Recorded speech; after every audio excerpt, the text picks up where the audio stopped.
Nih gitu Iya, nggak ini bisa seni, nggak bisa diukur, iya. ditolak ukur tuh susah.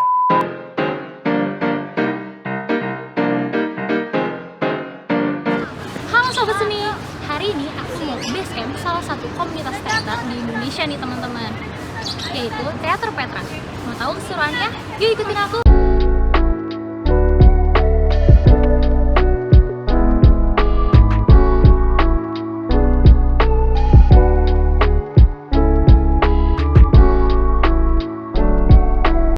Halo Sobat Seni, sekarang kita udah ada di salah satu komunitas teater nih, yaitu Teater Petra teman-teman. Kita sekarang udah bersama salah satu anggota dari Teater Petra. Halo Bang. Halo. Bisa dikenalin diri dulu kali Bang, sama kesibukannya sekarang. Perkenalan dulu kali ya. Ya. Halo, perkenalkan saya Rifki. Saya dari Teater Petra, untuk kesibukannya berteater. Terakhir kemarin itu kita tanggal 22 Mei pas hari ulang tahun itu kita bikin pentas mandiri. Itu temanya dalam karya, kita bikin 2 pertunjukan teater dalam satu hari. Yang pertama itu kita bawain naskah Tuhan Tolong Bunuh Mak, karyanya Yesi Natalia. Terus yang kedua kita bawain naskah dengan judul Kontes, karyanya Nano Riantiarno. Dan habis dari ulang tahun baru kita bergerak membuat festival teater pelajar itu bersama teman-teman grup teater lain, nggak cuma dari Teater Petra, tapi sebagian besar di kepanitiaannya itu dari teman-teman Teater Petra. Mantap ya teman-teman. Mungkin kita pengen tahu nih, kapan sih berdiri Teater Petra? Terus asal mulanya itu gimana bisa terbentuk Teater Petra sendiri? Oh, kalau buat Petra sendiri berdirinya itu tahun 2016, tanggal 22 Mei. Jadi ada 4 orang, saya, ada Robi, ada Sultan, dan juga satu lagi udah almarhum Gilang. Kita berempat, itu berangkat dari teater anak. Kita dari kecil berteater, terus akhirnya kita sekolah, dan rata-rata itu teman-teman yang ada di Petra itu anak-anak SMA dari 27. Oh, SMA 27. Dan Petra sendiri punya arti itu bangunan yang kokoh. Bangunan yang kokoh. Itu sih. Berarti asal mulai di tahun 2016 ya Bang ya. Oke. Itu kenapa Bang bisa pengen muncul diriin Teater Petra gitu? Ya kan, Awalnya karena kegelisahan teman-teman terhadap teater yang ada, kita kan di Galur ya. Iya. Jadi di Galur itu ada banyak teater, salah satunya Teater Sabta, Teater Kandang Kuda, Teater Lorong, terus ada juga yang baru ada Teater Lentera Community. Jadi ada banyak grup teater di Galur yang di situ punya ciri khas masing-masing. Jadi kayak Teater Kandang Kuda itu lahirnya dari masyarakat, dari kebanyakan itu teman-teman pedagang yang dagang itu akhirnya ketika mereka selesai dagang latihan teater. Kalau teman-teman Sabta itu beda lagi, dia dari sekolah, biasanya anak sekolah terus akhirnya ikut ke teater Sabta. Kalau dari Petra ini kita hampir sama dengan Sabta, dari teater sekolah, dan lebih banyaknya itu dari masyarakat Galur, anak-anak Karang Taruna. Anak-anak Karang Taruna. Iya. Berarti gitu ya Bang.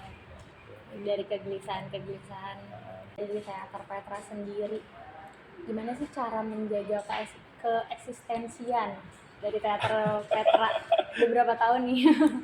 Jalan udah 7 tahun, jalan 8. Kalau bicara eksistensi sih sebenarnya kita juga ngalir aja ya. Maksudnya ngalir itu ya udah kita tetap rutin latihan, terus juga kita tetap punya plan dalam arti kayak udah selesai festival kan Petra udah nggak boleh ke festival lagi, dan kita jaga hubungan itu dengan pemangku kebijakan seperti dinas kebudayaan, terus juga dengan anggota DPRD. Jadi kita terus produktif aja sih.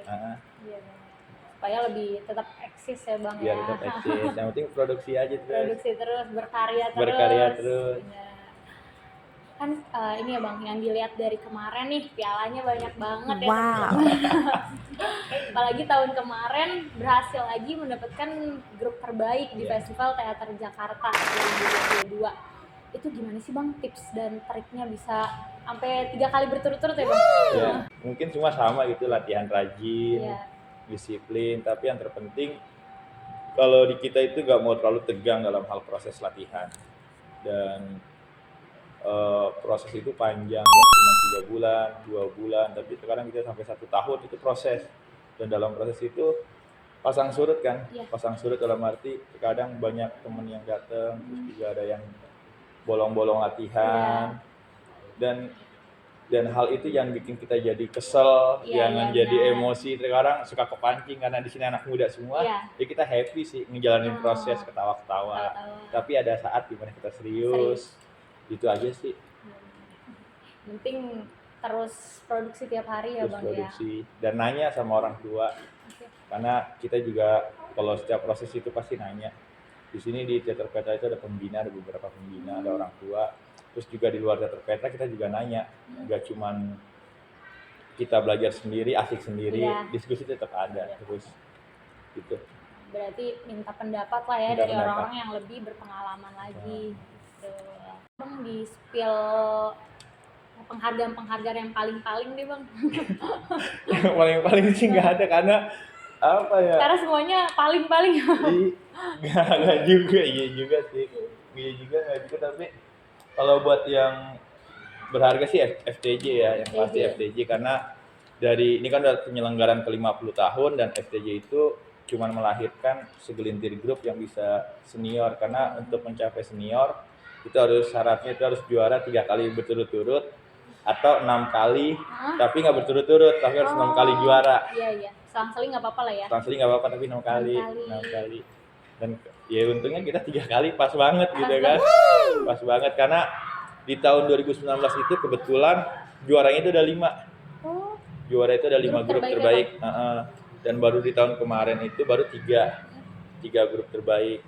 Alhamdulillahnya dari 3 masuk kedapatan. Berarti dari tahun 2016 kita proses di Jakarta Pusat. Kalau di Jakarta Pusat kita nggak pernah kalah 6 tahun ikut. Tapi di finalnya itu kita 3 kali kalah. 3 kali kalah 2016, 2017, 2018 kalah di final. Tapi 2019 kita. Berarti dari 2019 tuh ya menang FTJ. Jadi nggak langsung ujuk-ujuk menang, nggak langsung gitu. Ada proses. Proses kalah dulu. Proses kalah dulu. Gitu. Sobat seni di rumah mungkin pengen tahu bagaimana sih titik suatu pementasan itu berhasil, dilihatnya dari mana? Kira-kira menurut Abang sendiri ya, selaku ketua dari Teater Petra ini. Dari penonton sih. Dari penonton. Jadi kita berasa ya dari tahun 2016 ke terakhir di festival itu 2022 ada lonjakan penonton.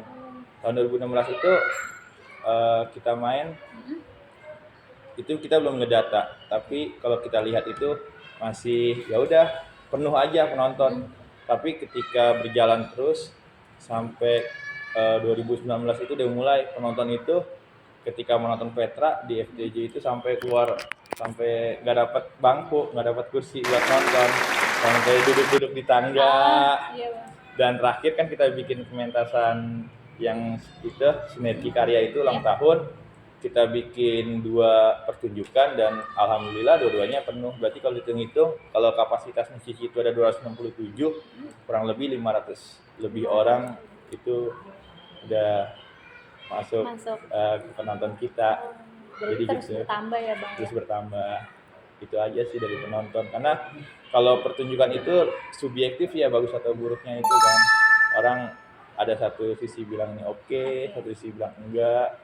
Cuman kalau udah penonton sepakat ya itu udah berarti emang ini bagus gitu kan, karena dilihatnya dari banyak ya Bang. Karena bukan matematika kan, 3 tambah 3 6.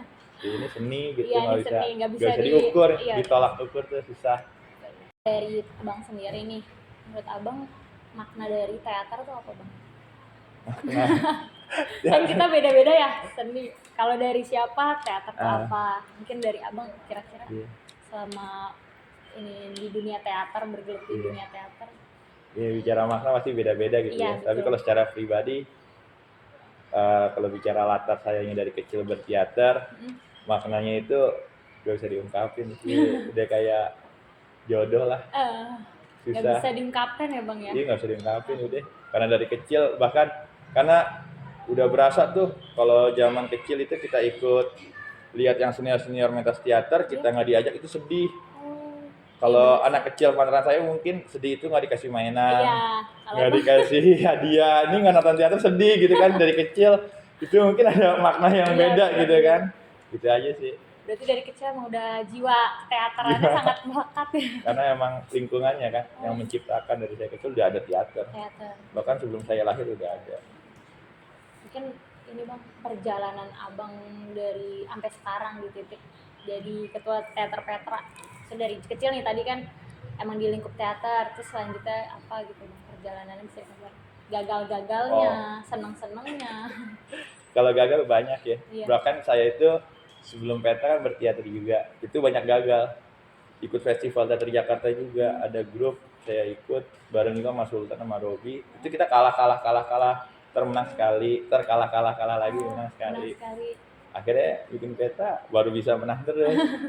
Karena kalau di Petra itu yang banyak kita benahinnya itu dari sisi manajerial sih, manajemennya itu yang kita benerin. Kadang teman-teman teater di Jakarta itu ya, atau yang saya tahu itu fokusnya itu pada ruang artistik terus, suka nggak terlalu mempedulikan. Bukan yang lain ya bang ya.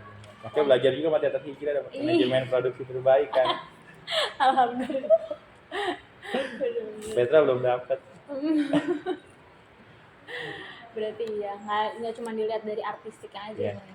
tapi dibenerin dulu manajemen di dalamnya, kru di dalamnya, sehingga bisa menampilkan pementasan yang luar biasa. Betul nggak? Betul nggak bang? Luar biasa. Berarti abang dari benar-benar pentasnya dari tahun 98, 98. umur 4 tahun. Wow. Oh, umur 4 tahun itu 4 bang. tahun. Itu 4, teater 5 apa tahun. bang? Nama teaternya waktu itu kalau nggak salah Teater Sabta. Tapi saya waktu itu ikutnya langsung ke tingkat nasional mewakili Jakarta. Masih ingat tuh waktu itu bawain naskah judulnya Dalang dan Wayang. Dalang dan Wayang ada kan tokoh-tokoh wayang Gareng. Nah saya tuh karena paling kecil jadi tokohnya tuh pentil wayang. Dibikin kerjanya tidur aja. Itu di tahun 98 Di tahun itu. 98. Dan alhamdulillah juara tuh nasional Jakarta teater anak-anak. Dari situ terus ikut teater, dan saya sama teman-teman yang di Petra nih kebanyakan itu nempanya itu dari lomba individu juga, ikut monolog, ikut baca cerpen, baca puisi, sampai lomba aja nih ikut. Jadi semua ya, karena itu bicara mental di panggung kan nggak harus kayak ini kan, lomba azan juga, lomba cerdas cermat juga ikut. Jadi keasa di panggungnya gitu biar sih. biar mentalnya ya terbentuk ya. Terbentuk. Pas di panggung udah nggak diragukan lagi berarti. Deg-degannya dikit. Deg-degannya dikit. Ada lah pasti deg-degan. Oke. Untuk di penghujung podcast nih bang, mungkin ada sedikit closing statement atau harapan dari teater Indonesia atau teater Petra sendiri. Harapannya sih kalau di Jakarta aja gitu ya, teman-teman teater di Jakarta jangan terlalu fokus pada festival teater, karena masih banyak yang harus kita lakuin, yang harus kita lihat di dunia luar daripada teater. Dan kerja penting itu nggak cuma sekedar festival, tapi kerja kolaborasi, nggak cuma kita ngebangun grup tapi ngebangun masyarakat. Kita harus bikin gerakan-gerakan bagaimana masyarakat itu tahu teater, karena selama ini kan kita taunya juara festival, tapi masyarakat di galur di sekeliling kita nggak tahu festival teater Jakarta itu apa. Dan kita harus terus mensosialisasikan teater ke masyarakat. Kita gerakin teater ke masyarakat itu. Benar-benar sukses untuk teater Petra ke depannya, selalu semakin terdepan dan selalu juara. Yamaha. Terima kasih banyak bang untuk waktu dan kesempatannya. Terima kasih juga. Sukses juga buat teater hijrah yang mau ikut FTK, yang bawain naskah juga Tuhan tolong Buduma. Semoga jadi juara umum. Amin. Oke sobat seni, terima kasih telah menyaksikan podcast kami bersama Teater Petra. Jangan lupa like, comment, share, and subscribe. Sampai ketemu di episode selanjutnya. Dadah.